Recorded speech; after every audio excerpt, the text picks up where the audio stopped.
Alhamdulillah wassalatu wassalamu ala Rasulillah. Kita ikhlaskan niat kita di dalam belajar ilmu agama karena Allah Subhanahu wa taala. Pada kesempatan ini kita akan menjelaskan tentang dosa membunuh seorang muslim tanpa hak dan bagaimana seseorang itu harusnya kewajibannya adalah takut kepada Allah Subhanahu wa taala. Jadi seseorang itu di dalam Islam dilarang, diharamkan untuk membunuh seorang muslim tanpa hak. Ini adalah termasuk dosa besar, dosa yang paling besar setelah kekufuran. Jadi dosa yang paling besar itu kekufuran, dan setelahnya itu adalah dosa membunuh seorang muslim tanpa hak. Ini hukumnya adalah dosa yang sangat besar dan dia itu termasuk kategori maksiat tangan. Hal ini dapat difahami dari hadis Rasulullah Shallallahu Alaihi Wasallam. Beliau mengatakan, wa qatlun nafsil lati harramallahu illa bil haq. Dan beliau menjelaskan 7 hal as-sab'ul mubiqat, 7 hal yang itu dapat membinasakan. Beliau menyebutkan salah satunya adalah membunuh nyawa seseorang tanpa hak, begitu. Hal ini juga dapat difahami dari hadis Rasulullah yang diriwayatkan oleh Al-Imam Al-Bukhari di dalam sahihnya, di dalam bab kitab tafsir, bab qaulillahi ta'ala fala taj'alu lillahi andada wa antum ta'lamun. Di situ dari Abdullah bahwasanya beliau berkata, sa'altun nabiyya sallallahu alaihi wasallam ayu dzanbi a'zam indallah. Dosa apa yang paling besar menurut Allah? Rasulullah mengatakan anta ja'ala lillahi niddan wa huwa khalaqaka, yaitu engkau menjadikan sekutu bagi Allah padahal Allah itu menciptakan kamu, yaitu dosa syirik. Dosa syirik ini adalah dosa yang paling besar secara mutlak. Tidak ada yang lebih besar selain dosa syirik, dan pelakunya ini tidak diampuni oleh Allah Subhanahu wa taala. Innallaha la yaghfiru ay yushraka bihi wa yaghfiru ma duna dzalika liman yasha. Sesungguhnya Allah Subhanahu wa taala tidak mengampuni dosa syirik dan mengampuni dosa selain syirik terhadap Allah, terhadap orang yang Allah kehendaki, yaitu orang yang bertaubat dengan sungguh-sungguh, kemudian Allah menghendaki dia untuk diampuni, maka orang tersebut diampuni, begitu. Kemudian sahabat Abdullah, beliau bertanya lagi, summa ai, kemudian apa lagi? Kemudian Rasulullah mengatakan wa antaqtula waladaka takhafu an yat'ama ma'aka. Jadi dosa selanjutnya yang nomor urutan kedua itu adalah dosa seseorang membunuh anaknya, yaitu membunuh manusia, membunuh orang lain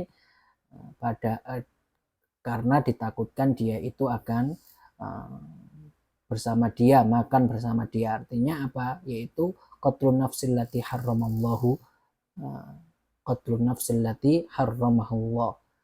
Jadi membunuh nyawa seseorang, menghilangkan nyawa seseorang. Maka ini adalah termasuk dosa yang sangat besar, bahkan urutannya itu adalah yang kedua.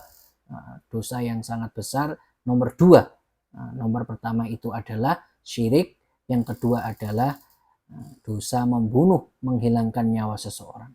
Jadi di dalam Islam itu adalah ada namanya hifdzun nafas, yaitu menjaga nyawa seseorang. Maka seseorang itu diharamkan untuk menghilangkan nyawa orang lain. Diharamkan. Sedangkan firman Allah, wal fitnatu asyaddu minal qatl, ini artinya fitnah di sini adalah syirik. Syirik itu lebih dahsyat daripada pembunuhan.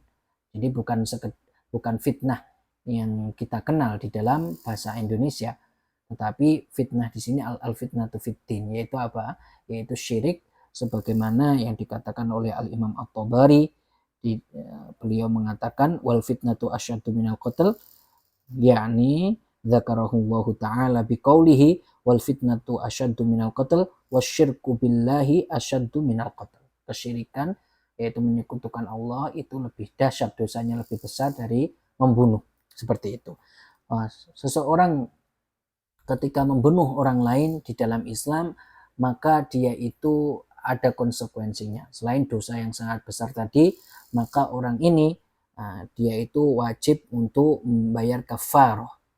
Kemudian juga dikisos. Dia juga dikisos. Seperti itu. Jika membunuhnya itu ketika dia membunuh dengan sengaja, yaitu dia akan mendapatkan kisos. Nah, seperti itu. Membunuh dengan sengaja itu artinya adalah dia menyengaja untuk mengenai dengan tindakan kriminalnya ini mengenai seseorang tersebut. Begitu. Itu namanya membunuh dengan sengaja. Nah, maka seperti ini di dalam Islam. Artinya dosa ini adalah dosa yang sangat besar dan konsekuensinya telah kita sebutkan. Kemudian seseorang itu termasuk kewajiban hati itu adalah muraqabatulillah, yaitu takut kepada Allah. Jadinya seseorang itu harusnya dan kewajibannya itu adalah terus-menerus merasa takut kepada Allah. Karena Allah Subhanahu wa taala itu melihat kita. Allah itu As-Sami'ul Basir, Maha mendengar, Maha melihat. Allah melihat kita, Allah mengetahui kita dimanapun kita berada, apapun yang kita lakukan, apapun yang terbersit di hati kita, Allah itu mengetahui kita. Jadi seseorang perlu mengetahui itu. Jadi al-muraqabatulillah itu adalah seseorang terus-menerus merasa takut kepada Allah. Dengan apa? Kemudian dengan cara dia itu menjauhi segala larangan Allah dan menjalankan apa yang diperintah oleh Allah Subhanahu wa taala. Dalam ayat Al-Qur'an disebutkan fala takhafuhum wa khafuni in kuntum mu'minin. Begitu. Jadi Allah Maha mengetahui apa yang dilakukan oleh seorang hamba. Allah mengetahui dengan pengetahuannya yang azali, yang abadi, tidak berpermulaan, tidak berpenghabisan. Jadi Allah mengetahui apa yang kita lakukan, apa yang kita katakan. Jadi semua yang kita lakukan dan kita katakan itu diketahui oleh Allah Subhanahu wa taala. Maka seseorang wajib bagi dia itu untuk terus-menerus merasa takut kepada Allah, bahwasanya dia itu harus menjalankan apa yang Allah perintahkan dan menjauhi apa yang Allah Subhanahu wa taala larang. Begitu. Nah, itu namanya al-muraqabatu lillah. Begitu.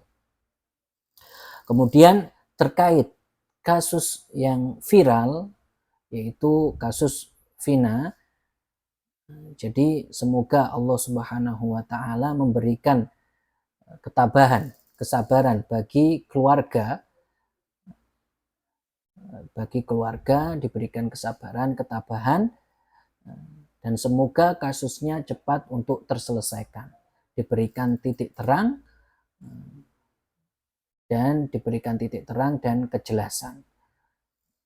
Jadi yang dapat kita jadikan pelajaran di sini adalah seseorang itu hendaknya untuk terus-menerus merasa takut kepada Allah, bahwasanya apa saja yang dia lakukan pasti itu diketahui oleh Allah, walaupun orang lain seandainya tidak mengetahuinya, walaupun orang terdekatnya seandainya tidak mengetahuinya, tetapi apa yang dia lakukan itu pasti diketahui oleh Allah Subhanahu wa Ta'ala.